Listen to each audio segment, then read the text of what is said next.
Greetings, noble travelers. This is Night Wanderer. Imagine a bustling Rome where young Caesar hones his oratory by torchlight, his days shaped by ambition and ancient rites. Tonight, we'll trace his life from Subura's streets to Gaul's battlefields, then to the Rubicon's edge and Rome's throne. I wager a modern soul would scarcely last a day in the perils of such a life, yet his legends will leave you spellbound. Expect daring battles, cunning alliances, and feasts under the stars. If you enjoy this, please like, subscribe, and comment where you're watching from. It truly helps. Ready? Let Caesar's saga sweep us into a deep, enchanted slumber. The sun rose over the Subura, its light cutting through the narrow streets to reveal the modest house of the Julii, a patrician family in decline. Gaius Julius Caesar, age 6, stood in the courtyard, his hands on the rough stone walls. The air filled with the noise of merchants and the smell of baking bread. The district buzzed with artisans and laborers, a crowded lower quarter of Rome, its conditions documented in urban records of the late Republic. The house, with its faded frescoes, stood as a symbol of the family's strained status. Gaius observed his father, Gaius Julius Caesar Sr., a praetor burdened by debt, confer with political allies in the main room. Their discussions, preserved in senatorial minutes, centered on Rome's power struggles, exposing the boy to the city's tensions. The courtyard offered a rare quiet, its shade a contrast to the street, and his presence went unnoticed, his young mind registering the family's precarious position. A neighbor's child approached, pulling him into a game, a brief distraction from the adult world. Aurelia, his mother, conducted reading lessons, her voice commanding as she presented Greek scrolls, a standard education for noble sons noted in Roman biographies.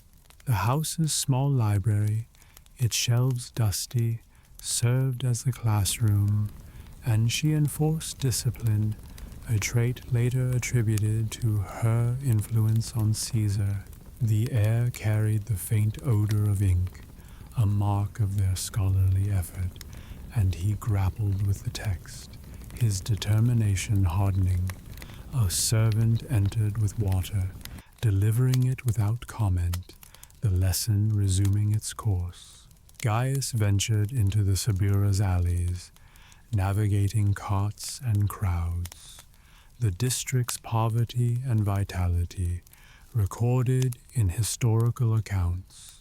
The house's walls offered little shelter from the vendors' shouts or occasional fights, and he learned to move with caution, a skill that shaped his later strategic mind. The air cooled as evening approached, the sun lowering, and he returned home, his clothes marked by dust, his observations sharp. His father summoned him inside, his tone firm, the day's exposure adding to his growth.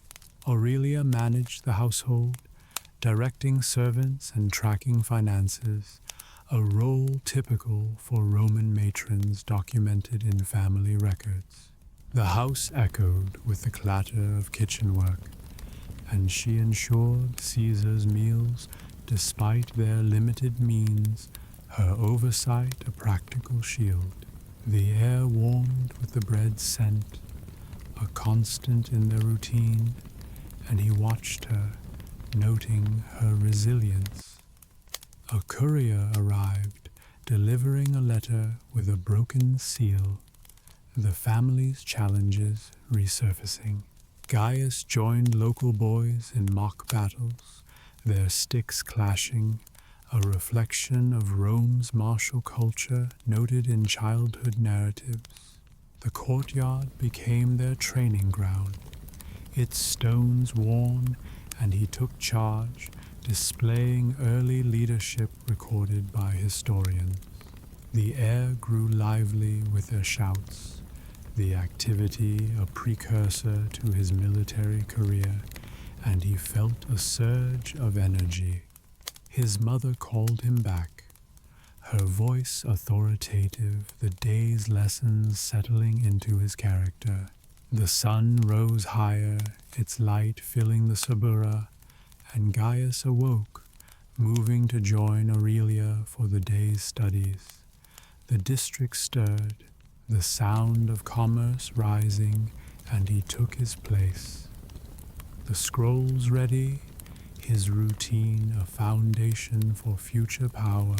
The air carried the dust of the streets, a trace of the area's life, and the house stood resolute, its role in his early years firmly established. Artemy, distant, might register the city's weight in his thoughts, the scar on his cheek a faint mark of this formative period. The Subura's history shaped Caesar's early life, its challenges forging his ambition, a legacy etched in Rome's records. The sun pierced the haze over Rome's Palatine Hill as morning broke, its rays illuminating a modest schoolroom where young Gaius Julius Caesar, now 15, sat among scrolls and tablets. Marcus Antonius Gniffo, a freedman scholar of Gallic origin, stood at the head, his voice resonant, the air heavy with the scent of parchment and wax. The room buzzed with the murmurs of other students, sons of minor nobles, while the city's distant roar filtered through the open window. This was the rigorous education that shaped Caesar, a training under Gniffo's guidance documented in Roman educational records, laying the foundation for his future dominance. Vigorously, Gniffo lectured on Greek rhetoric, his stylus tapping a wax tablet, emphasizing the art of persuasion that later defined Caesar's political rise. The curriculum, rooted in Hellenistic traditions, included works of Plato and Demosthenes, their texts preserved in Roman libraries, and Caesar absorbed the lessons, his mind sharpening with each debate. The air grew warm, the room's confines pressing, and he excelled. His quick wit noted by peers, a trait that set him apart. A student stumbled over a phrase, earning a stern look, and the class pressed on, the discipline unrelenting. Earnestly, Caesar tackled Latin grammar, his hand copying Livy's histories, the stylus scratching against wax, a skill essential for legal and political careers recorded in Roman education systems. Gniffo corrected his errors, his tone firm, and the boy adapted, his focus intensifying as he grasped the language's structure. The air carried the faint odor of ink, a constant in their studies, and he felt the weight of expectation, the Julii name demanding excellence. A courier's shout outside distracted briefly, but the lesson resumed, the room a crucible of learning. Resolutely, Gniffo introduced philosophy, drawing on Stoic principles, his explanations methodical, a practice noted in accounts of Roman intellectual life. Caesar engaged, questioning the virtues of duty and honor, his inquiries reflecting a mind already testing boundaries, as later historians observed. The air cooled as a breeze entered, the sun climbing, and he noted the practical applications, linking ethics to leadership. A fellow student nodded in agreement, their bond strengthening, and the discussion deepened. The schoolroom a forge of ideas. Steadily, the scholar shifted to military strategy, using maps of past campaigns, a subject vital for Rome's elite, documented in educational reforms of the Republic. Caesar studied Hannibal's tactics, his eyes tracing the Punic War's roots, a precursor to his own conquests, and Gnipho praised his insight. The air grew tense, the room's heat rising, and he imagined leading legions, his ambition stirring. A servant brought water, distributing it silently, and the lesson continued, the strategic lessons embedding in his thoughts. Confidently, Caesar participated in oratory exercises, his voice rising to mimic Cicero, a skill Gnipho deemed critical for public life, recorded in Roman training methods. The class listened, some impressed, others envious, and he honed his delivery, his gestures bold, a talent that would sway the forum. The air warmed, the sun high, and he felt a surge of purpose, the education aligning with his destiny. A dispute broke out among students, quickly quelled, and the focus returned, the room echoing with rhetorical flourishes.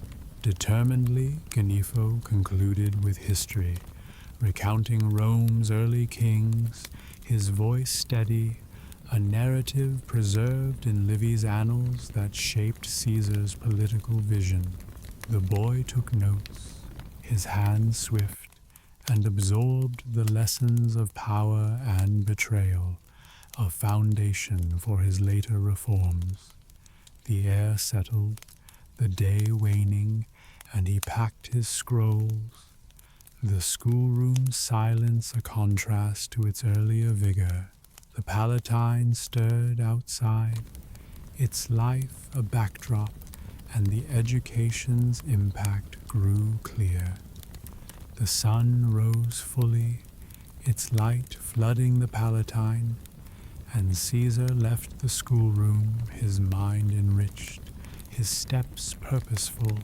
The city awakened, the sound of commerce and governance rising, and he returned home, the day's lessons a stepping stone to his rise.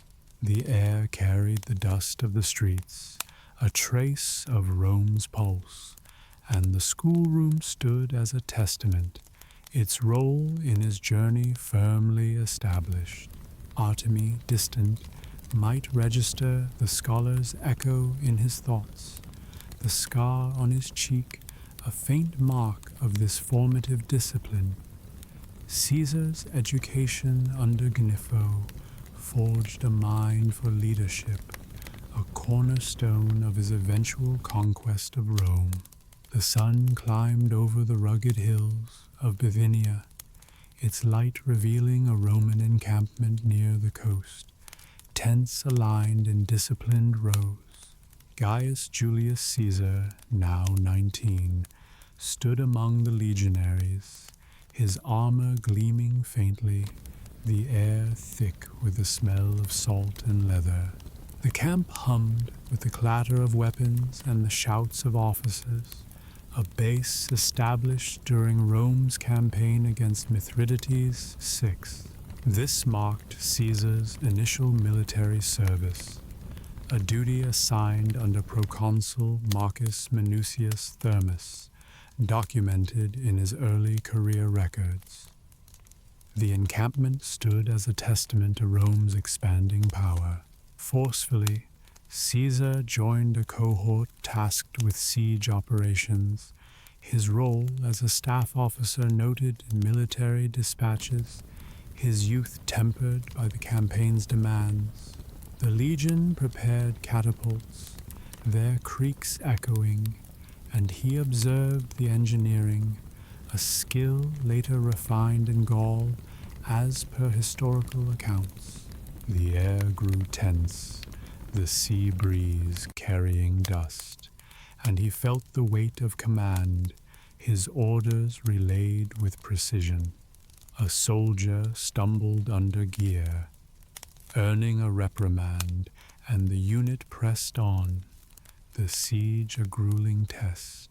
Relentlessly, he participated in the assault on Mytilene, his unit scaling walls under Thermus's command, an event recorded in Appian's histories. The battle raged, swords clashing, and Caesar directed reserves, his decisions noted for their calm, a precursor to his strategic genius. The air filled with smoke, the sun beating down, and he endured the chaos, his armor scratched by combat.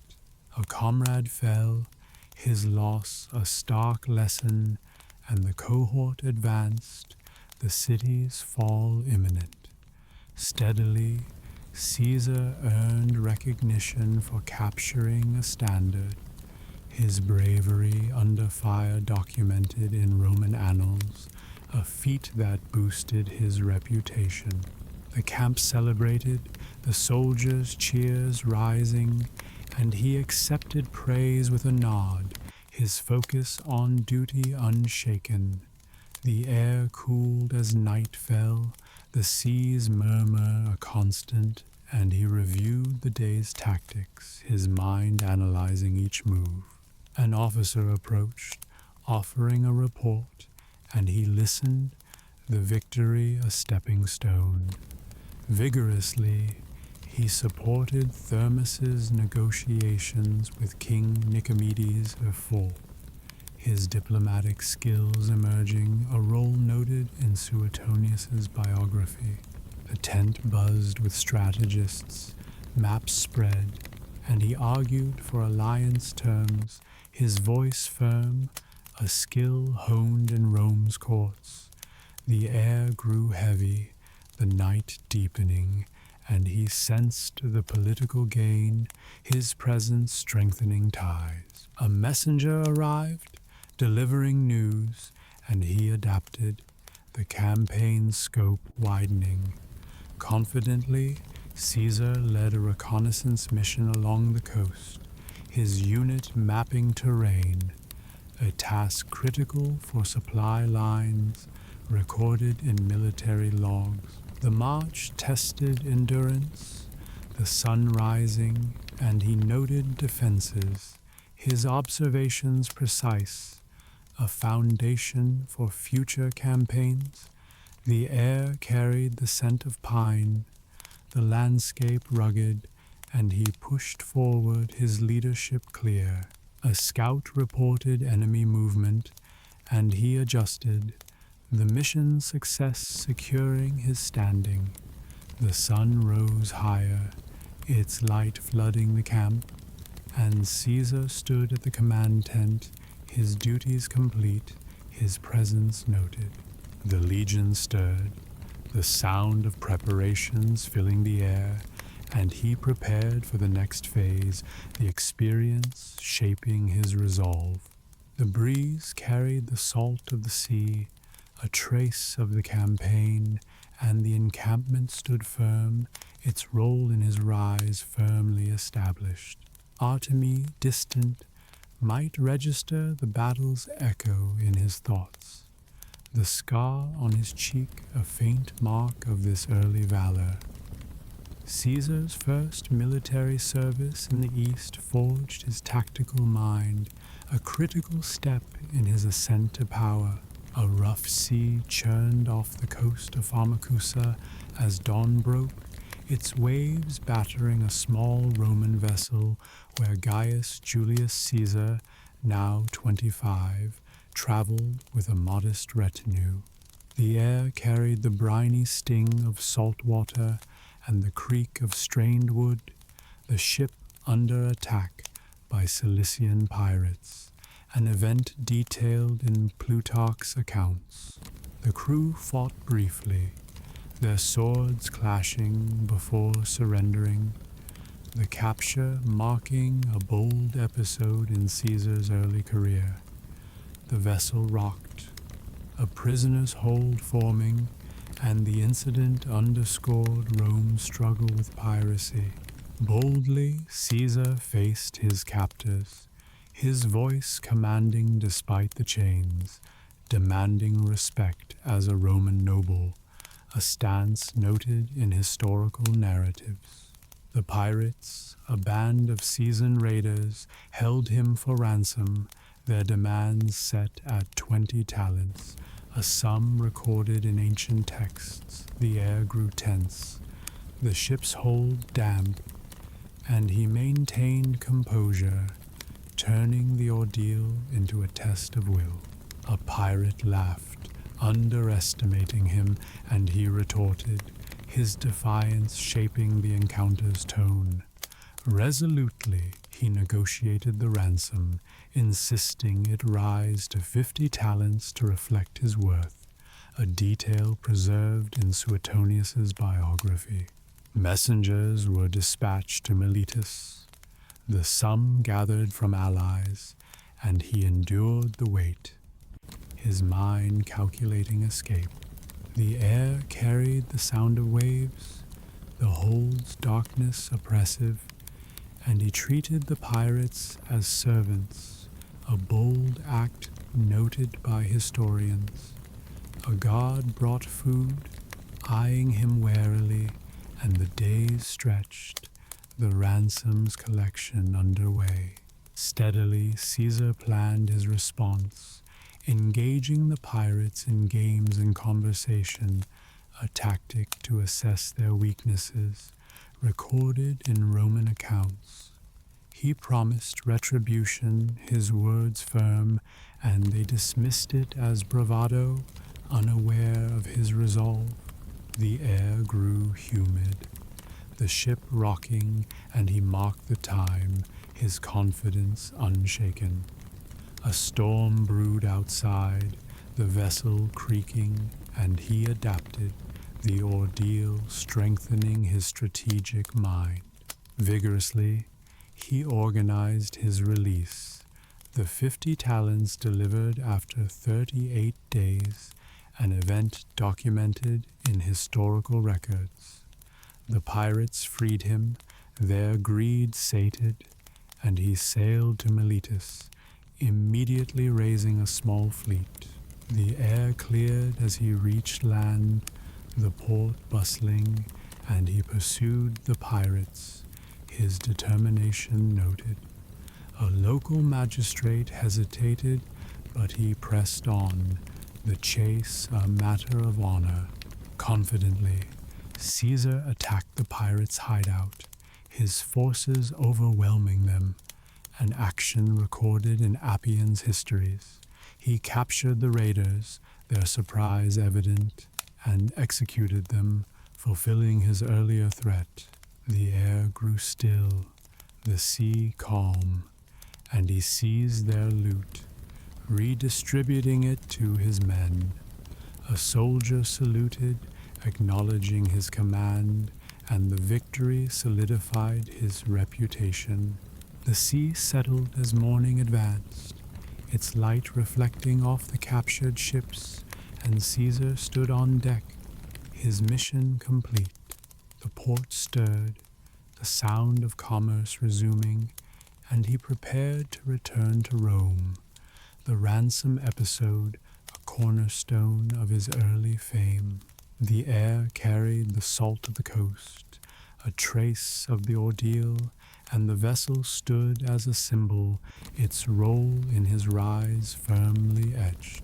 Artemy, distant, might register the sea's echo in his thoughts, the scar on his cheek a faint mark of this daring triumph.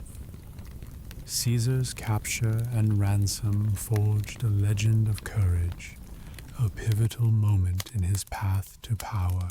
A steady breeze swept through the Forum Romanum as dawn broke, its light revealing senators in togas moving toward the Curia, their voices low. Gaius Julius Caesar, aged 30, stood among them, his posture erect, the air tinged with the scent of stone and the distant clang of market stalls. The city pulsed with political tension, its power struggles documented in Cicero's letters, and Caesar assumed the role of questor, his first official office in 69 BCE. The Forum served as the stage, its marble columns a backdrop to his entry into Roman governance. Determinedly, Caesar took his post in the province of Hispania Ulterior, his duties overseeing finances and justice, a role outlined in Roman administrative records. The local magistrates greeted him, their expressions wary, and he audited tax collections, his findings exposing corruption, as noted in historical accounts. The air grew warm, the sun climbing, and he enforced order, his authority firm. A clerk presented ledgers, their errors evident, and he corrected them, the task a test of his resolve.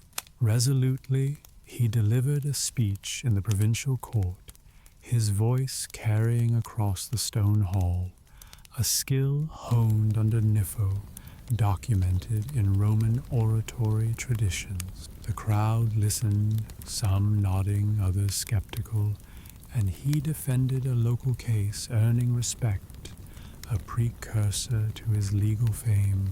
The air cooled slightly, the hall's echoes lingering, and he felt the weight of his position, the office a platform for influence. A rival murmured dissent, but Caesar pressed on, his presence commanding. Steadily he managed grain distribution, ensuring supplies reached the province, a responsibility recorded in questorian duties. The warehouses bustled, workers hauling sacks, and he negotiated with merchants, his decisions noted for fairness, a trait later praised. The air carried the scent of grain, the sun high, and he inspected stores, his oversight meticulous. A dispute arose among traders, and he settled it, the resolution strengthening his standing. Vigorously, Caesar honored the dead, erecting a statue of his aunt Julia in Rome, an act tied to the Julii lineage, documented in family records.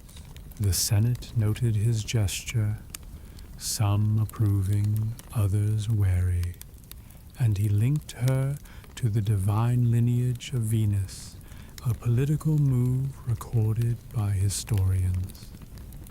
The air grew tense, the forum crowded, and he felt the shift, his family's prestige rising.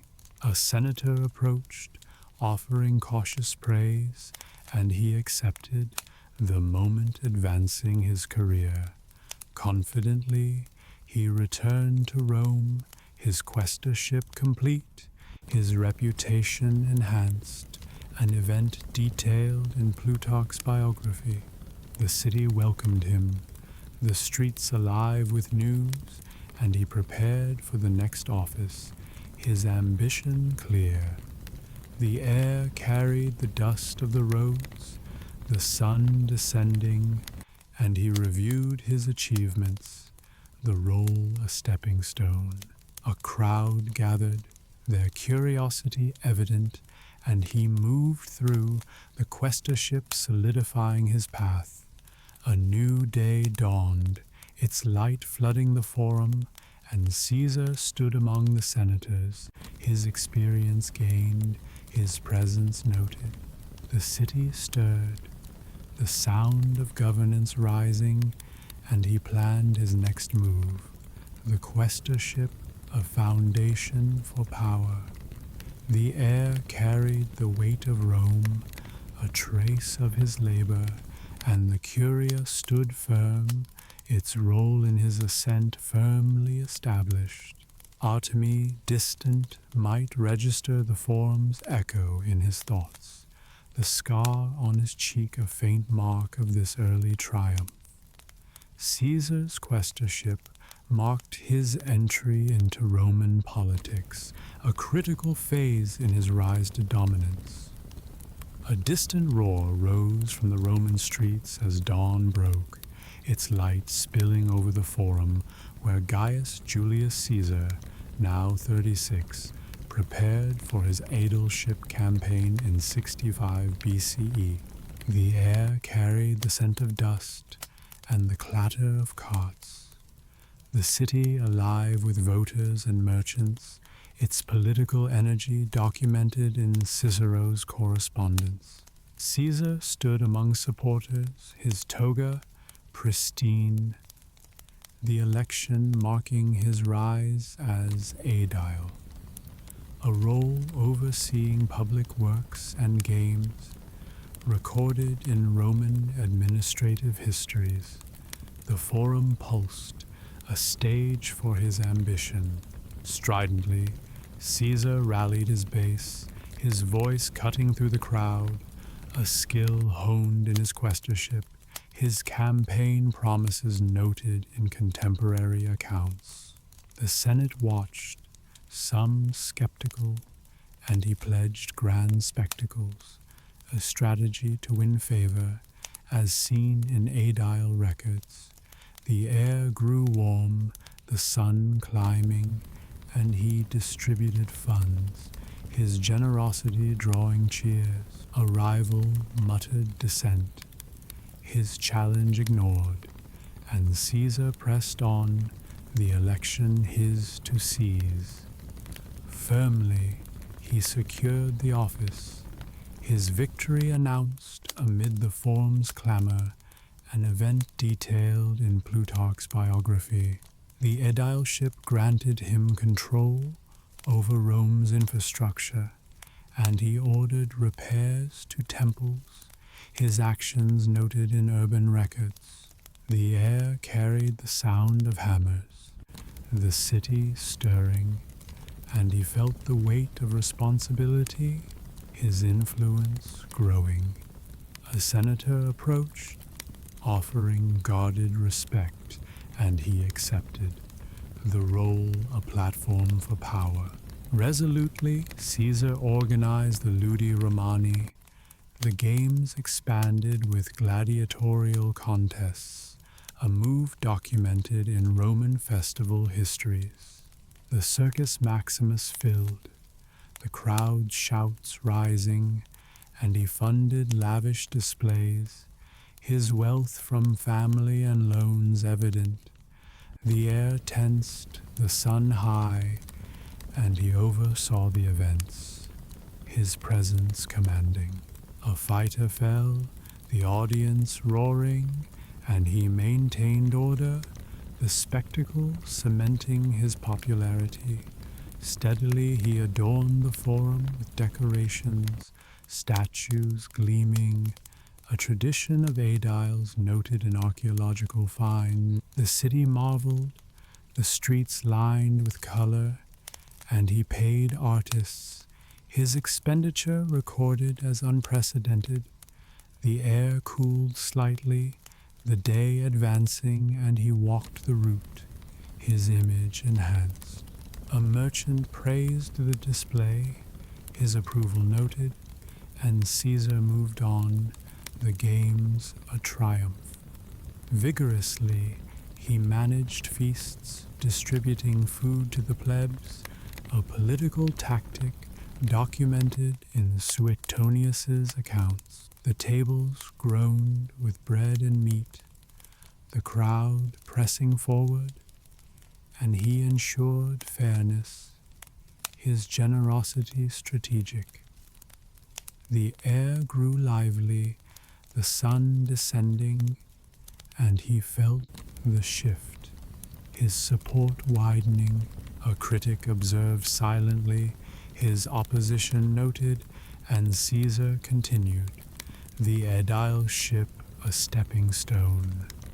The dawn light returned, its rays touching the forum stones, and Caesar stood amid the aftermath, his games concluded. The city awoke, the sound of cleanup rising, and he reviewed his success. The aedile ship a foundation for his ascent. The air carried the dust of celebration, a trace of his effort, and the circus stood as a monument, its role in his rise firmly established. Artemy, distant, might register the crowd's echo in his thoughts, the scar on his cheek a faint mark of this early victory. Caesar's election and games as aedile solidified his political base, a critical phase in his path to dominance. A solemn silence gripped the temple of Jupiter on the Capitoline hill as dawn broke, its light illuminating the marble steps where priests gathered. Gaius Julius Caesar, aged 37, stood among them, his toga edged with purple, the air heavy with the scent of incense and stone. The city awaited the election of the Pontifex Maximus, a role overseeing Roman religion documented in Livy's histories, and Caesar emerged victorious in 63 BCE. The temple loomed, a symbol of his rising influence. Unyieldingly, Caesar campaigned for the office, his wealth and alliances decisive, a strategy noted in Suetonius's accounts. The College of Pontiffs convened, their votes counted, and he outmaneuvered rivals, his political acumen evident. The air grew warm, the sun climbing, and he felt the weight of tradition, the role a pinnacle of religious power. A priest recorded the result, his hand steady, and Caesar accepted, the victory a calculated step. Forcefully, he assumed duties, conducting sacrifices at the temple, his actions recorded in religious records. The priests assisted, their chants rising, and he offered a bull, its blood spilled, a ritual tied to state prosperity. The air carried the scent of burnt offerings, the sun high, and he maintained order, his authority clear. A senator observed, his approval noted, and Caesar proceeded, the role enhancing his prestige. Resolutely, he reformed temple finances, auditing funds, a task documented in Roman administrative logs. The treasury showed neglect, and he reallocated resources, his decisions noted for efficiency. The air cooled slightly, the day advancing, and he felt the practical gain, the office strengthening his base. A clerk presented accounts, their accuracy verified, and he approved. The reform a mark of his control. Steadily, Caesar oversaw public rituals, leading processions through the forum, an event recorded in contemporary chronicles. The crowd followed, their voices loud, and he carried the sacred emblems, his presence commanding. The air grew tense, the sun descending, and he ensured adherence to tradition, his influence growing. A priest stumbled, quickly corrected, and Caesar moved on, the ceremonies a display of power.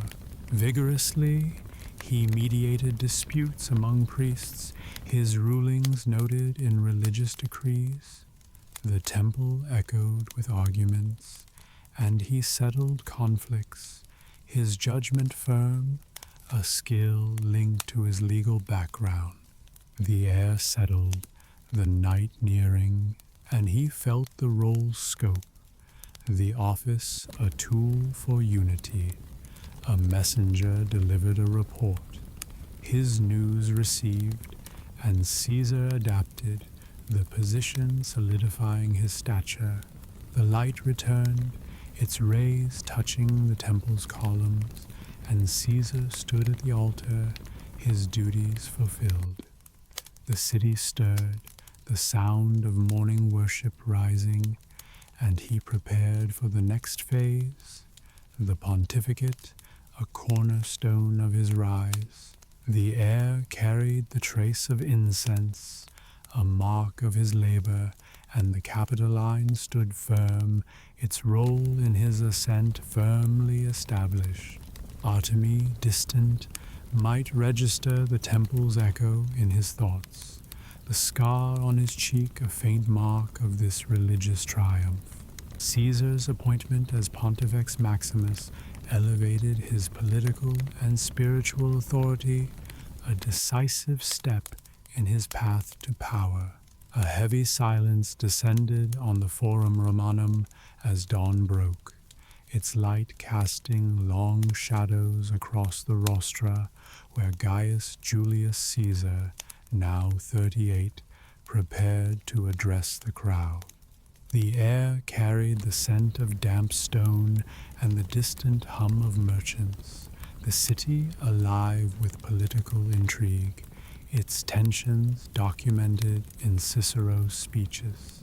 Caesar stood in his toga, his posture commanding, his role as a legal advocate and orator gaining traction after his aedileship and pontificate as recorded in Roman historical accounts. The Forum stood as a battleground, its stones witness to his rise through judicial and rhetorical skill. Assertively, Caesar took on a high-profile case, defending a client against a senator's accusation, his voice resonating, a talent honed under Marcus Antonius Gnipho. The court assembled, jurors attentive, and he presented evidence, his arguments noted for their logic in contemporary records. The air grew warm, the sun climbing, and he dismantled the prosecution's claims, his delivery precise. The crowd murmured approval, their support growing, and he felt the shift, his legal acumen a weapon. A rival advocate challenged him, but Caesar countered, the case a stepping stone to influence. Relentlessly, he prosecuted corrupt officials, his indictments shaking the Senate, an effort documented in Appian's histories. The trials drew crowds, their shouts rising, and he exposed graft, his evidence drawn from quaestorian audits. The air tensed, the forum packed, and he pressed charges, his resolve unshaken, a move that earned plebeian loyalty. A defendant glared, his defiance noted, and Caesar persisted, the courtroom a stage for his ambition. The verdicts favored him, his reputation expanding with each success. Steadily, Caesar refined his oratory, practicing in the forum, his gestures bold, a skill critical for Roman politics, recorded in Cicero's critiques. The audience grew, their attention fixed, and he adapted his style, his words sharp, a precursor to his later speeches. The air cooled slightly, the day advancing, and he memorized precedents, his preparation meticulous. A heckler interrupted, quickly silenced, and he continued, the practice building his public presence. The crowd's applause swelled, his influence deepening with each performance. Vigorously, he defended allies, securing acquittals that bolstered his network, a tactic noted in Suetonius's biography. The cases involved land disputes and debt, their outcomes documented, and he argued with passion, his client's gratitude evident. The air grew lively, the sun high, and he navigated legal loopholes, his cunning clear. A senator observed, his approval grudging, and Caesar pressed on, the victories strengthening his alliances. The courtroom buzzed, his name gaining weight in political circles. Confidently, he challenged patrician rivals, his speeches exposing their excesses, a strategy recorded in Plutarch's accounts. The forum echoed with debate, the crowd divided, and he highlighted inequities, his rhetoric incisive. The air carried the dust of the streets, the sun descending, and he held the floor, his arguments unassailable. A rival countered, his response weak, and Caesar dominated, the oratory a tool for power. The plebs cheered, their support a foundation for his future campaigns. Resolutely, he won a landmark case, defending a tribune against senatorial opposition, an event detailed in Roman annals. The trial lasted days, the evidence mounting, and he outmaneuvered opponents, his victory noted for its impact. The air settled, the night nearing, and he reviewed the outcome, his influence solidified. A supporter approached, offering praise, and he acknowledged the success a milestone. The forum quieted, his legal triumphs a testament to his rising stature. Unflinchingly, he prepared for the next challenge, his oratory skills honed, his judicial record growing, a process documented in historical texts. The city stirred outside, the sound of evening commerce rising, and he planned his next move, the courts a springboard. The air carried the weight of Rome, a trace of his labor, and the rostra stood firm, its role in his ascent firmly established. Artemi, distant, might register the forum's echo in his thoughts, the scar on his cheek a faint mark of this rhetorical conquest. Caesar's mastery of courts and oratory built a power base, a pivotal phase in his journey to leadership. A low murmur filled the gardens of Lucullus as dawn broke, its light revealing a private meeting of Rome's power brokers. Gaius Julius Caesar, aged 40, sat with Gnaeus Pompeius Magnus and Marcus Licinius Crassus, their togas stark against the greenery, the air heavy with the scent of olive trees and political tension. The city's unrest, documented in Senate debates of 60 BCE, drove this alliance, the first triumvirate, a pact recorded in Plutarch's histories. The garden served as a clandestine arena, its seclusion masking their strategy. Decisively, Caesar proposed the alliance, his voice steady, outlining mutual benefits, a move noted in Suetonius's accounts. Pompey, fresh from eastern conquests, sought land for veterans, while Crassus, richest man in Rome, demanded tax reforms. The air grew warm, the sun rising, and they negotiated, their interests aligning. A servant passed with wine, his presence ignored, and Caesar pressed, the pact a foundation for control. The garden's quiet amplified their words, the agreement taking shape. Firmly they sealed the deal, their handshake a symbol of unity, an event detailed in Appian's narratives. Caesar offered his daughter Julia to Pompey in marriage, a political bond recorded in family records, while Crassus pledged financial support. The air carried the rustle of leaves, the sun climbing, and they outlined roles: Caesar to govern Gaul, Pompey the east, Crassus the treasury. A bird chirped, unnoticed, and they finalized terms, the alliance a counter to the Senate. Relentlessly, Caesar leveraged the pact, pushing legislation in the forum, his influence noted in Cicero's letters. The Senate resisted, their debates heated, and he rallied tribunes, his oratory swaying the plebs.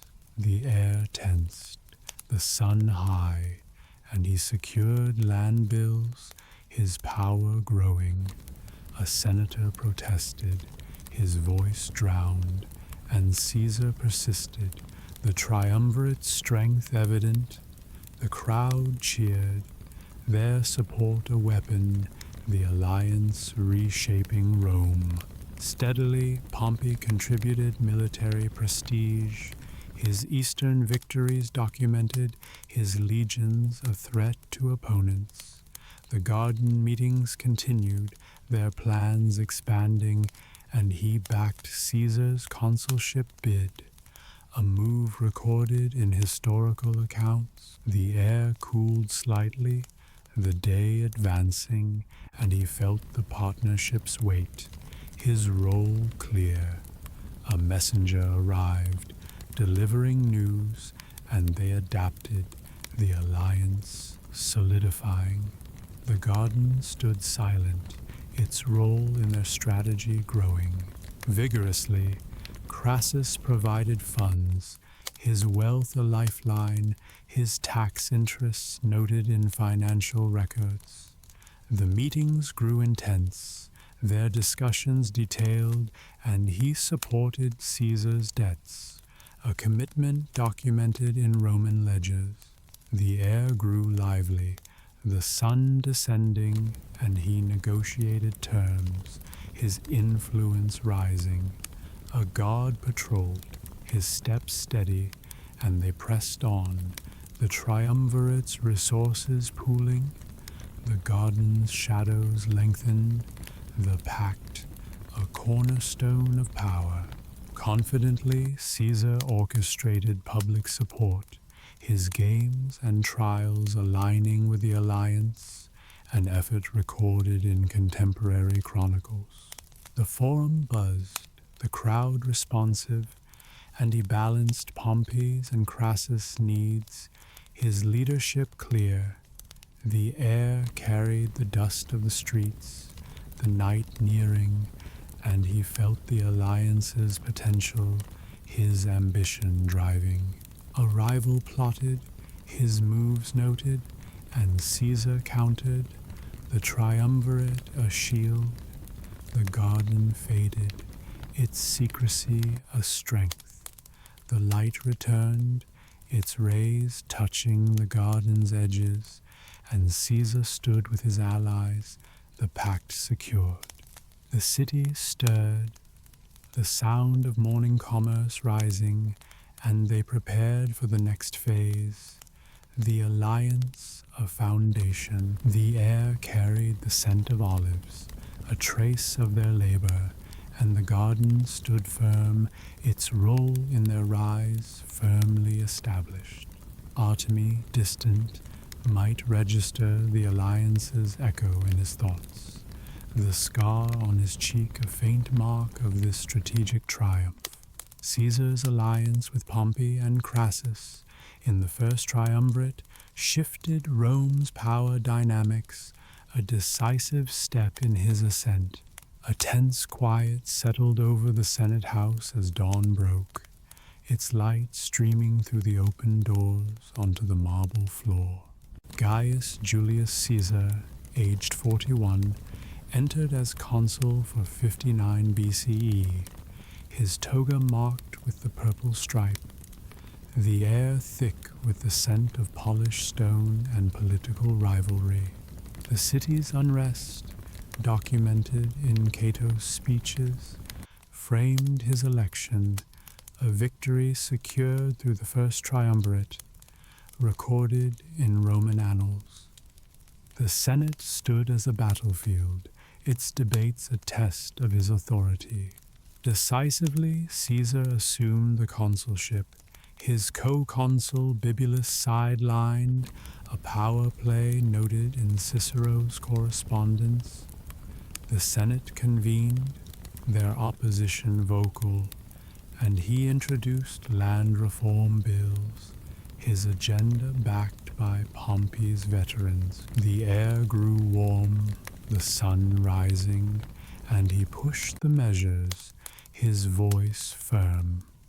A senator objected, his protest noted, and Caesar overruled, the legislation a cornerstone of his policy. The chamber buzzed, his control asserting itself. Relentlessly, he enacted the agrarian law, distributing public land to the poor, a move documented in Appian's histories. The forum filled with supporters, their shouts rising, and he negotiated with tribunes, his strategy recorded in legislative records. The air tensed, the sun high, and he faced resistance, his resolve unshaken. A riot threatened, quickly quelled, and he persisted, the reform securing plebeian loyalty.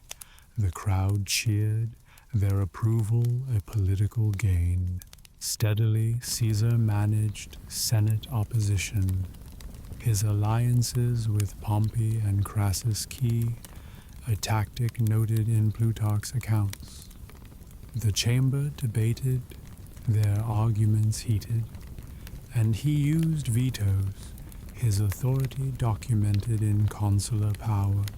The air cooled slightly, the day advancing, and he outmaneuvered rivals, his position strengthening. A delegate stormed out, his exit noted, and Caesar continued, the reforms progressing.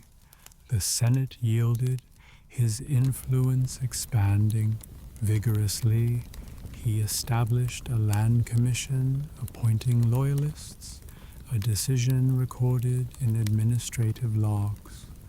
The commission assessed plots, their work detailed, and he oversaw distribution, his oversight noted for efficiency. The air grew lively, the sun descending, and he addressed complaints, his judgments fair. A landowner protested, his claim rejected, and Caesar pressed on, the policy reshaping Rome. The forum hummed, his leadership evident. Confidently, he passed a law on provincial governance, regulating tax collection, a measure documented in Roman legal texts. The Senate reviewed, their scrutiny intense, and he enforced accountability, his reforms noted in historical records. The air carried the dust of the streets, the night nearing, and he balanced interests, his skill clear. A tax collector resisted, his defiance overruled, and Caesar advanced, the law a mark of his vision. The chamber quieted, his authority growing. Resolutely, he secured debt relief, easing burdens on debtors, a policy recorded in contemporary chronicles. The forum debated, the crowd engaged, and he mediated terms, his decisions documented in financial accounts. The air settled, the day ending, and he felt the impact, his popularity rising. A creditor challenged, his objection dismissed, and Caesar proceeded, the reform a triumph. The city stirred, his consulship a foundation. Unflinchingly, he faced Bibulus's obstruction, the co-consul's protests noted in Senate minutes. The streets rallied, their support loud, and he ignored edicts, his dominance recorded in historical narratives. The air carried the weight of Rome, the dawn returning, and he prepared for the next phase, his reforms, a legacy. A supporter saluted, his loyalty noted, and Caesar stood firm, the consulship a milestone. The Senate House loomed, its role in his rise firmly established. The light flooded the forum, its rays touching the Senate steps, and Caesar reviewed his term, his reforms enacted. The city awoke, the sound of governance rising, and he planned his governorship, the consulship a springboard. The air carried the trace of stone, a mark of his labor, and the chamber stood resolute, its place in his ascent affirmed. Automy, distant, might register the Senate's echo in his thoughts, the scar on his cheek, a faint mark of this political victory. Caesar's consulship and early reforms reshaped Rome, a critical juncture in his path to supremacy. A cold wind swept across the Tiber as dawn broke, its light reflecting off the Senate House, where Gaius Julius Caesar, aged 42, received his provincial command. The air carried the scent of river mud and the distant clatter of carts, the city tense with political maneuvering, its dynamics documented in Caesar's own Commentari de Bello Gallico. The Senate, pressured by the triumvirate, assigned him governor of Cisalpine and Transalpine Gaul in 58 BCE, a role recorded in Roman administrative records. The Tiber flowed, a silent witness to his new authority. Authoritatively, Caesar accepted the proconsular imperium, his mandate extending over 2 Gauls, a decision noted in Appian's histories. The Senate debated, their votes divided, and he prepared to leave Rome, his legions assigned, as documented in military logs. The air grew crisp, the sun rising, and he reviewed his strategy, his mind set on conquest.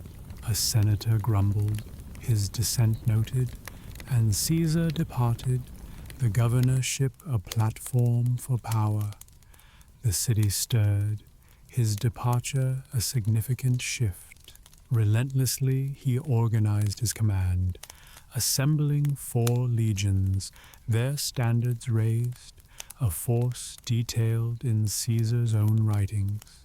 The camp formed near the Po River, its tents aligned, and he appointed legates, his choices recorded in historical accounts.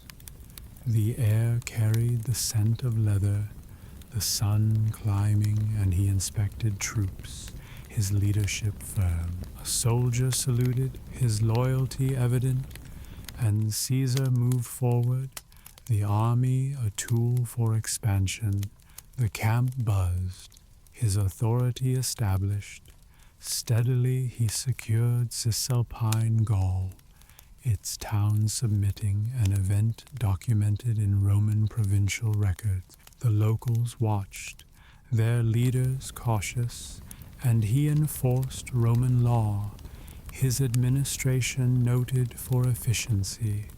The air cooled slightly, the day advancing, and he built roads, his infrastructure projects recorded in archaeological finds. A chieftain negotiated, his terms accepted, and Caesar pressed on, the region stabilized. The landscape shifted, his control growing. Vigorously, he extended influence into Transalpine Gaul, its tribes restless, a challenge noted in contemporary chronicles. The Senate monitored their reports critical, and he fortified borders, his defenses documented in military histories. The air grew tense, the sun high, and he gathered intelligence, his scouts active. A messenger arrived, delivering news, and Caesar adapted, the governorship a test of strategy. The frontier stood firm, his presence a deterrent. Confidently, he addressed local disputes, mediating between tribes, a role recorded in Caesar's commentaries. The councils convened, their debates heated, and he imposed settlements. His rulings noted for fairness. The air carried the scent of pine, the sun descending, and he maintained order, his authority respected. A rebel resisted, his challenge quelled, and Caesar continued, the region aligning. The tribes watched, his power consolidating. Resolutely, he prepared for future campaigns, stockpiling supplies, a plan detailed in logistical records. The camp expanded, its stores growing, and he trained troops, his drills noted in military accounts. The air settled, the night nearing, and he reviewed maps, his vision clear. A legate reported, his assessment precise, and Caesar planned, the governorship a springboard. The army stood ready, his command a foundation. Unflinchingly, he faced Senate criticism, their letters demanding restraint, a tension documented in Cicero's writings. The city sent envoys, their tone sharp, and he justified his actions, his responses recorded in official correspondence. The air carried the weight of Rome, the dawn returning, and he held firm, his position secure. A supporter arrived, his encouragement noted, and Caesar advanced, the governorship a milestone. The Tiber reflected the light, its role in his rise affirmed. The wind eased as morning advanced, its light touching the Senate steps, and Caesar stood at the camp's edge, his command established. The region stirred, the sound of legions rising, and he prepared for conquest, the governorship a launchpad. The air carried the trace of mud, a mark of his labor, and the Tiber flowed steady, its place in his ascent firmly set. Artemy, distant, might register the frontier's echo in his thoughts, the scar on his cheek a faint mark of this strategic rise. Caesar's appointment as governor of Gaul initiated his military dominance, a critical phase in his path to empire. A sharp wind cut across the plains near Bibracte as dawn broke, its light revealing a Roman encampment facing the Helvetii migration. Gaius Julius Caesar, aged 42, stood at the head of his legions, his armor reflecting the pale rays, the air thick with the scent of grass and steel. The Helvetii, a confederation of tribes, advanced with 368,000 people. Their movement documented in Caesar's commentary De Bello Gallico. The battlefield stretched, a clash of cultures recorded in 58 BCE, marking his first major victory. Aggressively, Caesar deployed his 4 legions, their standards high, a strategy outlined in his own writings. The Helvetii formed ranks, their numbers daunting, and he positioned troops on hills, a tactic noted in military histories. The air grew tense, the sun rising, and he ordered a defensive line, his command firm. A scout reported enemy strength, his data precise, and Caesar adjusted, the battle a test of strategy. The camp buzzed, his leadership asserting control. Relentlessly he engaged the enemy, his legions advancing, an assault detailed in Roman annals. The Helvetii attacked, their spears flying, and Caesar directed reserves, his decisions recorded in battlefield accounts. The air filled with dust, the sun climbing, and he maintained discipline, his troops holding firm. A legionary fell, his loss noted, and Caesar pressed on, the engagement intensifying. The plain echoed, his tactics proving effective. Steadily he outmaneuvered the Helvetii, cutting off their supplies, a move documented in Caesar's commentaries. The tribes faltered, their advance slowed, and he exploited the weakness, his maneuvers noted for brilliance. The air cooled slightly, the day advancing, and he coordinated attacks, his leadership clear. A chieftain rallied his men, his effort futile, and Caesar capitalized, the battle turning, the field stretched, his dominance growing. Vigorously, he launched a decisive assault, his legions charging, an event recorded in historical narratives. The Helvetii broke, their lines collapsing, and he pursued, his cavalry noted in military logs. The air grew heavy, the sun high, and he secured the victory, his forces overwhelming. A prisoner surrendered, his submission documented, and Caesar ordered captives held. The plain quieted, his triumph evident. Confidently, he assessed the aftermath, counting 130,000 Helvetii survivors, a figure noted in Caesar's records. The camp processed prisoners, their fate decided, and he documented the battle, his account preserved in Roman histories.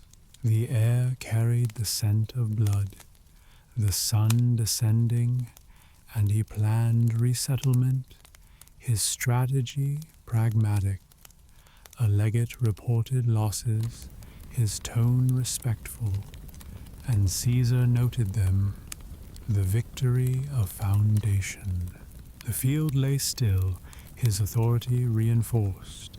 Resolutely, he sent dispatches to Rome, reporting the win, a communication documented in Senate archives. The city responded, their reactions mixed, and he justified his actions, his report noted in political records. The air settled, the night nearing, and he fortified the region, his control expanding. A messenger arrived, delivering orders, and Caesar complied, the governorship strengthened, the camp stood firm, his success a milestone. Unflinchingly, he prepared for future campaigns, his reputation growing, a process recorded in contemporary chronicles. The legions rested, their morale high, and he reviewed tactics, his mind focused. The air carried the weight of Gaul, the dawn returning, and he stood ready, his victory a launchpad. A soldier saluted, his loyalty noted, and Caesar advanced, the battle a stepping stone. The plains stretched, their role in his rise affirmed. The wind eased as morning advanced, its light touching the encampment, and Caesar stood victorious, his command secure. The region stirred, the sound of rebuilding rising, and he planned the next move, the victory a cornerstone.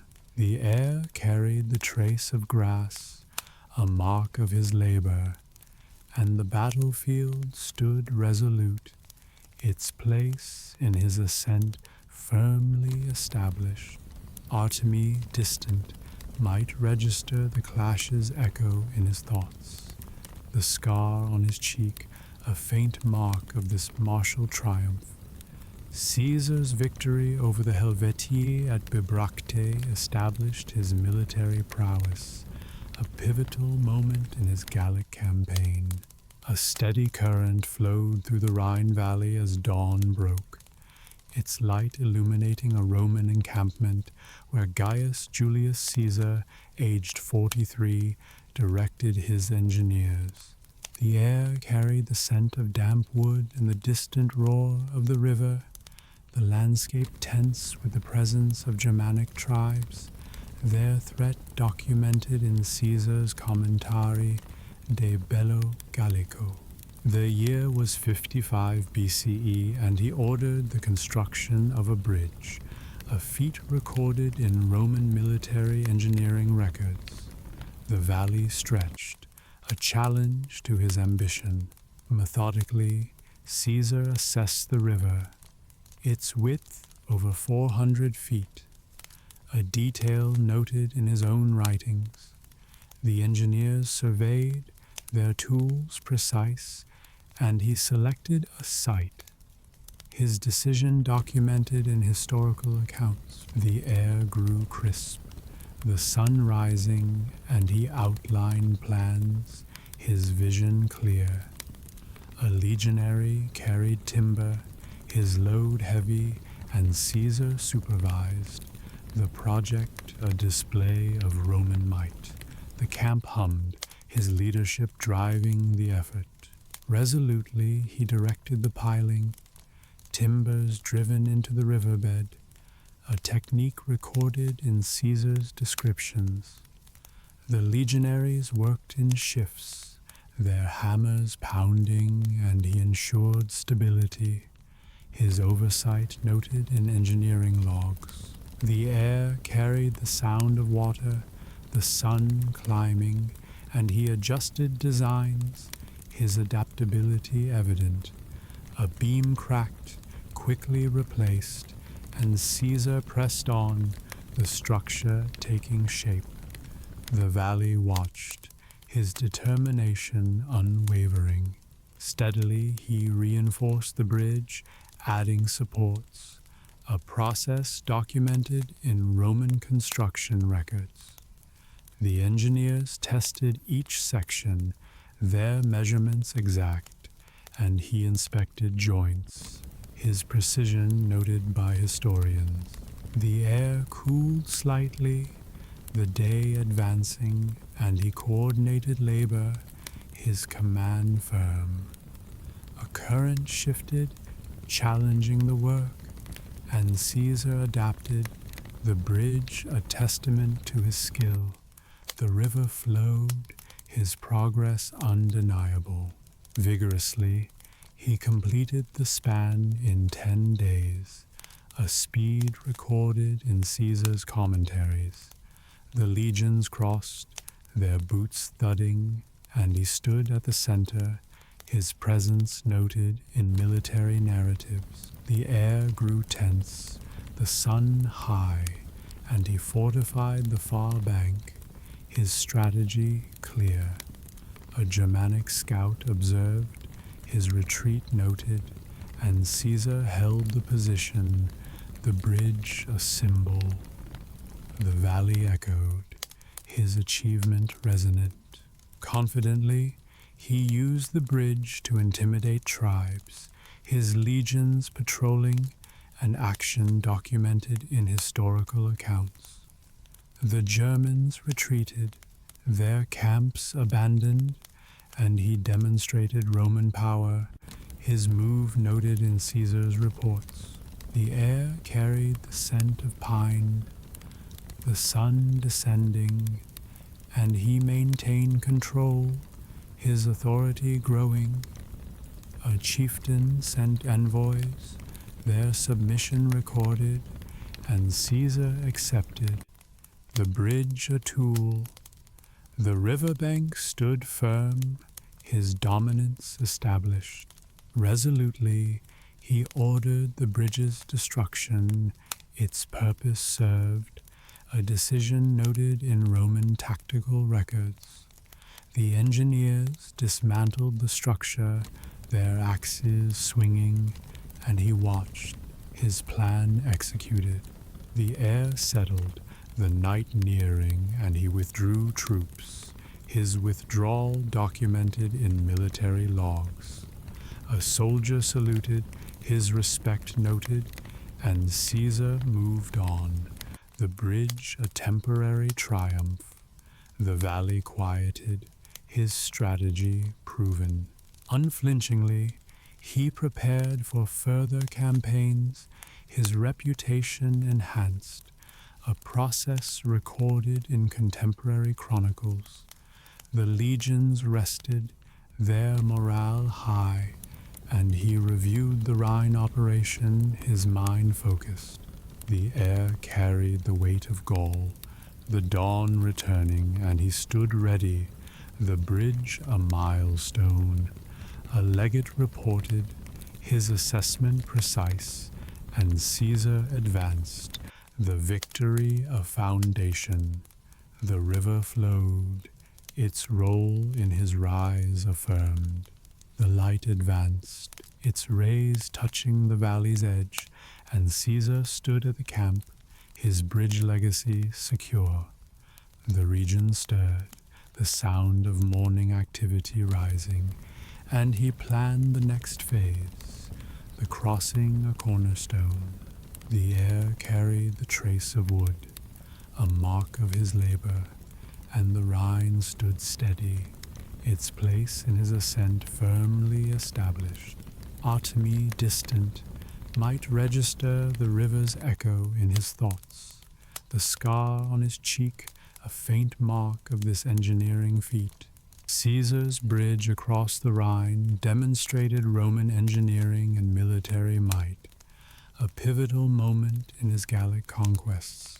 Julius Caesar's expeditions to Britain in 55 and 54 BCE marked Rome's first direct engagement with the island, expanding his military reputation while testing logistical limits.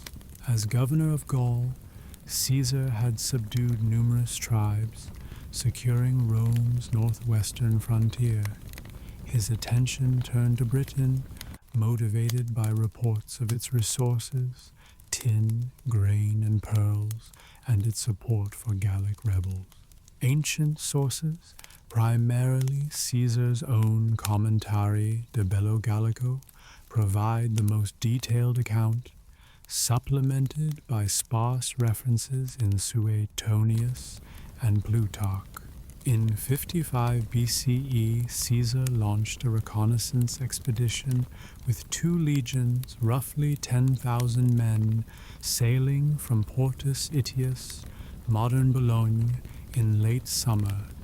The crossing, using flat-bottom transport ships, faced strong channel currents and storms. British tribes, alerted by traders, resisted the landing at Deal, forcing Roman troops to wade ashore under missile fire. After establishing a beachhead, Caesar demanded hostages from local chieftains, but storms damaged his fleet, delaying resupply. Skirmishes followed, with British chariots harassing Roman formations. Lacking cavalry and facing supply shortages, Caesar withdrew after 10 days, securing nominal submissions but no permanent gain. The Senate, impressed by the audacity, voted a 20-day Thanksgiving. The 54 BCE expedition was larger, with 5 legions and 2,000 cavalry, totaling about 25,000 men, and better prepared transport ships. Landing unopposed, Caesar marched inland, defeating the Catuvellauni under Cassivellaunus at the Thames. He extracted tribute and hostages, but logistical constraints, Gallic uprisings threatened his rear, prevented a permanent occupation. Britain remained independent, though trade ties with Rome grew. Caesar's accounts emphasize his success, but the expeditions yielded little strategic value beyond propaganda. These campaigns showcase Caesar's ability to project power across natural barriers, reinforcing his image as a bold commander. The logistical challenges, shipbuilding, supply chains, and weather highlighted Roman engineering while exposing limits in sustaining distant operations. Politically, the expeditions bolstered Caesar's standing in Rome, where tales of distant conquests fueled public support, setting the stage for his later ambitions. Julius Caesar's consolidation of power in Gaul from 58 to 50 BCE relied heavily on strategic alliances with local tribes, a critical factor in his success during the Gallic Wars. As governor of Gaul, Caesar faced a fragmented region of warring tribes, described in his Commentari de Bello Gallico and corroborated by limited accounts in Suetonius and Cassius Dio. His ability to forge and manipulate alliances secured Roman control, enriched his resources, and strengthened his political position in Rome. Caesar exploited existing rivalries among Gallic tribes, aligning with groups like the Aedui, a powerful tribe in central Gaul, to counter threats from others, such as the Helvetii or Arverni. The Aedui, long-standing Roman allies, provided troops, grain, and intelligence, as noted in Commentary Book 1. In 58 BCE, Caesar supported their dominance, gaining their loyalty and access to their trade networks, which supplied Roman legions. Archaeological evidence, including Aeduan coin hoards at Bibracte, confirms their wealth and influence, underscoring their value as partners. Alliances were cemented through diplomacy, hostages, and rewards. Caesar often demanded noble hostages from allied tribes, ensuring compliance, a practice recorded in Commentary Book 5 with the Eburones. He also distributed land and plunder to cooperative leaders, as seen with the Remi, who betrayed the Belgic coalition in 57 BCE, aiding Caesar's victory at the Sabis River.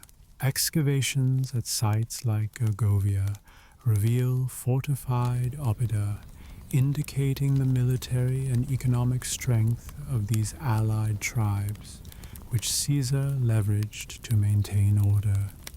Caesar's alliances were not without challenges. The Aedui wavered in 52 BCE, briefly joining Vercingetorix's rebellion, as described in Commentary Book 7.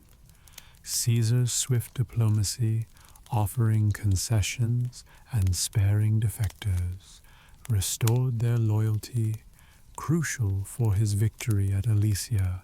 This flexibility highlights his pragmatic approach, balancing coercion with incentives.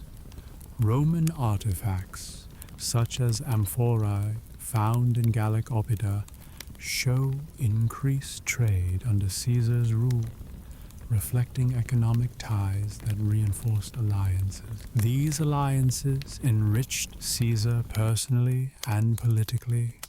Tribute and slaves from Gaul, documented by Plutarch, funded his campaigns and lavish displays in Rome. Allied troops bolstered his legions, enabling ambitious campaigns like the Rhine crossings. Politically, Caesar's success in Gaul, amplified by his dispatches to the Senate, secured loyalty among his soldiers and supporters in Rome, paving the way for his later power grab. The alliances, though temporary, transformed Gaul into a Roman province, leaving a lasting administrative framework. In January 49 BCE, Julius Caesar crossed the Rubicon River with his 13th Legion, an act of defiance against the Roman Senate that sparked the Roman Civil War. As governor of Gaul, Caesar's military successes had made him a powerful figure, but his political enemies, led by Pompey and the Optimates, sought to curb his influence. The primary sources, including Caesar's Commentari de Bello Civili, Suetonius, and Plutarch, provide detailed accounts, with archaeological evidence like Roman military camps offering context. The Senate's order for Caesar to disband his army and return to Rome as a private citizen threatened his career and safety. Facing prosecution for alleged crimes during his consulship, Caesar, stationed in Ravenna, chose to march south, crossing the Rubicon, the boundary marking Italy's administrative limit. This act, recorded by Suetonius, violated Roman law prohibiting generals from leading armies into Italy. Caesar's famous phrase, "The die is cast," noted by Plutarch, signaled his commitment to war. The crossing was swift, with Caesar's 5,000-man legion seizing Ariminum, modern Rimini, unopposed. His disciplined troops, loyal from years in Gaul, contrasted with the Senate's unprepared forces. Pompey, unable to muster sufficient troops in Italy, fled to Greece to raise an army, as described in Commentary, Book 1. Caesar's rapid advance captured key cities, including Corfinium, where he spared surrendering enemies, a calculated move to win public support, noted by Cassius Dio. Archaeological remains, such as temporary Roman camps in northern Italy, confirm the speed of Caesar's campaign. His control of Italy within months forced the Senate to relocate to Thessalonica, leaving Rome under his authority. The Civil War's early phase showcased Caesar's strategic brilliance and propaganda skills, as his clemency contrasted with the Senate's rigidity, gaining him allies among the Italian elites. The Rubicon crossing marked a turning point, ending the Republic's fragile balance of power. Caesar's actions, driven by ambition and necessity, set the stage for his dictatorship, reshaping Rome's political landscape. The war's initial success strengthened his position, but the conflict with Pompey would escalate, testing his military and political resolve. In August 48 BCE, Julius Caesar defeated Pompey the Great at the Battle of Pharsalus in central Greece, a decisive moment in the Roman Civil War. Caesar's victory, detailed in his Commentari de Bello Civili, Appian, and Plutarch, solidified his path to dominance. Archaeological evidence, such as Roman military equipment found in Thessaly, supports the historical record. After crossing the Rubicon, Caesar pursued Pompey, who had fled to Greece to amass an army. By 48 BCE, Pompey commanded a larger force, roughly 40,000 men, including legionaries, auxiliaries, and allied cavalry, against Caesar's 22,000. Pompey's advantage lay in numbers and supplies, bolstered by control of the eastern provinces. Caesar, however, held the edge in veteran troops, hardened by the Gallic wars, as noted in Commentary Book 3. The armies met on the plains of Pharsalus. Pompey's strategy relied on his superior cavalry to outflank Caesar's line, but Caesar countered with a hidden reserve of infantry, positioned to repel the cavalry charge. His legions, disciplined and cohesive, broke Pompey's formation after intense fighting. Appian reports heavy losses on Pompey's side, with estimates of 15,000 dead or captured, while Caesar's losses were minimal, around 1,200. Pompey fled to Egypt, leaving his army shattered. Archaeological finds, including sling bullets and camp fortifications in the region, confirm the battle's scale. Caesar's clemency towards surrendering enemies, as described by Cassius Dio, won over many of Pompey's allies, strengthening his political position. The victory allowed Caesar to consolidate control over Greece and pursue Pompey, shifting the war's momentum decisively. Pharsalus marked a turning point, weakening the Senate's resistance and elevating Caesar's authority.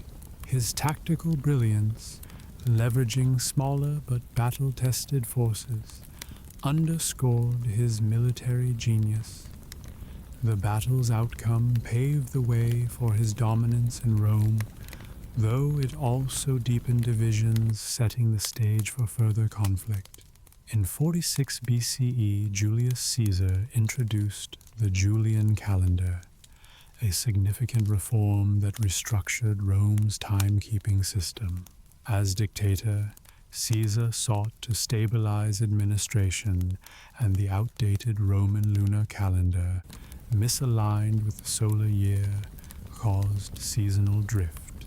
Primary sources, including Suetonius, Pliny the Elder, and Macrobius, detail the reform, with astronomical records supporting its accuracy.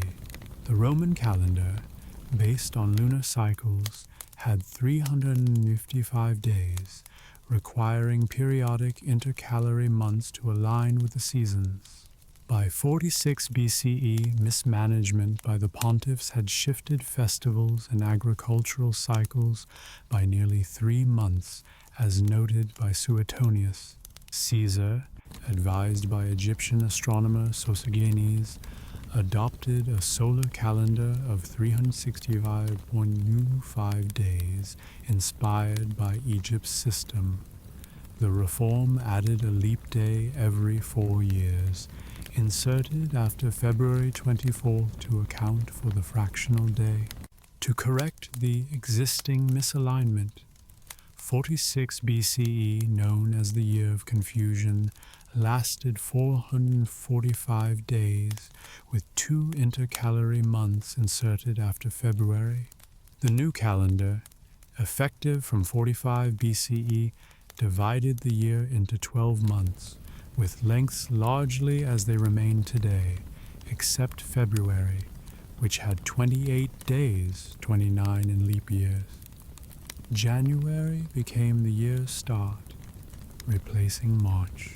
Inscriptions, such as the Fasti Antiatis, confirm the Julian calendar's structure. The reform streamlined administration, tax collection, and religious festivals, aligning Rome with its province's agricultural cycles. Astronomical observations from the period, recorded by later scholars like Ptolemy, show the Julian calendar's accuracy, overcorrecting the solar year by only 11 minutes annually. Caesar's initiative, praised by Macrobius, reflected his authority and foresight, enhancing his legacy as a reformer. The Julian calendar endured in Europe until the Gregorian reform in 1582, shaping timekeeping for centuries. Its adoption marked Caesar's ability to impose lasting change, reinforcing his control over Rome's institutions. The reform's success, rooted in practical governance, underscored his vision for a unified empire. In 48 BCE, Julius Caesar arrived in Egypt pursuing Pompey after the victory at Pharsalus, initiating a critical phase of his career marked by his alliance with Cleopatra. Primary sources, including Plutarch, Suetonius, and Appian, provide accounts with Egyptian papyri and inscriptions offering context. Caesar's actions in Egypt secured his power and influenced Rome's eastern policy. Pompey, defeated at Pharsalus, fled to Egypt seeking refuge, but was assassinated by Ptolemy XIII's advisors upon arrival, as recorded by Plutarch. Caesar, landing in Alexandria with a small force of 4,000 men, found Egypt in civil war between Ptolemy III and his sister Cleopatra VII, co-rulers of the Ptolemaic dynasty. Caesar, acting as Rome's representative, summoned both to negotiate, aiming to stabilize Egypt, a key grain supplier, as noted in Commentari de Bello Civili, Book 3. Cleopatra, then 21, secretly met Caesar, famously smuggled into his quarters, according to Plutarch. Her charm and political acumen won his support. Caesar backed her claim against Ptolemy III, triggering the Alexandrian War. Besieged in the royal palace, Caesar's forces faced Ptolemy's army and urban unrest until reinforcements arrived in 47 BCE. The Battle of the Nile ended Ptolemy's resistance, with Cleopatra installed as sole ruler, as confirmed by Egyptian inscriptions naming her as pharaoh. Caesar's relationship with Cleopatra, likely romantic, produced a son, Caesarion, acknowledged by Caesar per Suetonius. Their alliance ensured Egypt's loyalty, securing grain shipments crucial for Rome's populace. Archaeological evidence, such as Roman-style structures in Alexandria, reflects increased Roman influence. Caesar's prolonged stay, including a Nile cruise noted by Appian, suggests strategic consolidation alongside personal motives. The Egyptian campaign strengthened Caesar's resources and prestige, enabling further campaigns. Cleopatra's later visit to Rome in 46 BCE, documented by Cicero, cemented their alliance, though it stirred controversy.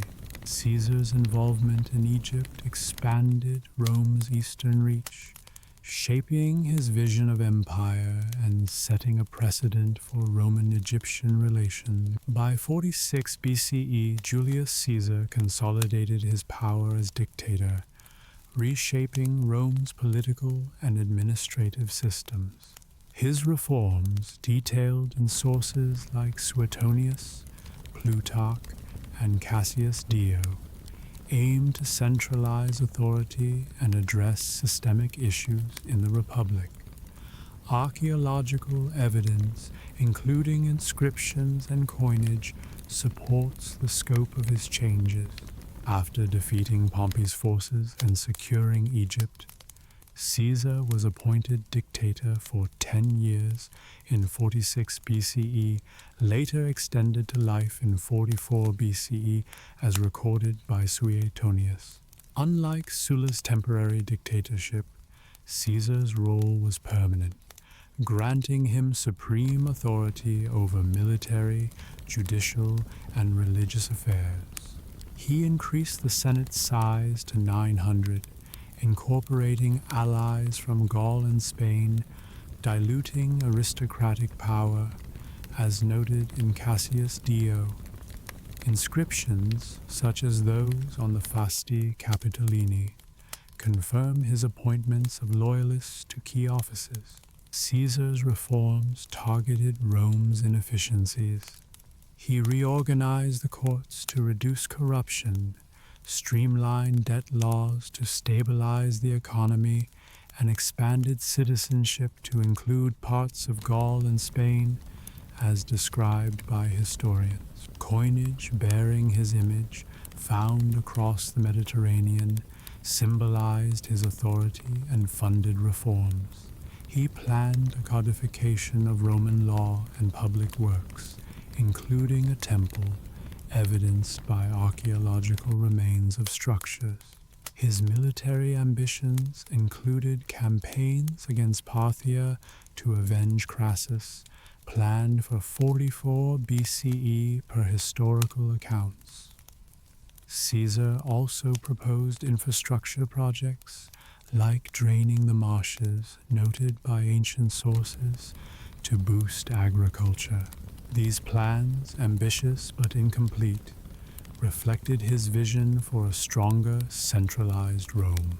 Caesar's dictatorship alienated the Senate's traditionalists, who saw his monarch-like honors, statues, a golden chair, and the title Father of the People as a threat to the Republic, per contemporary writings. His reforms, while stabilizing Rome, fueled resentment, leading to his assassination in 44 BCE.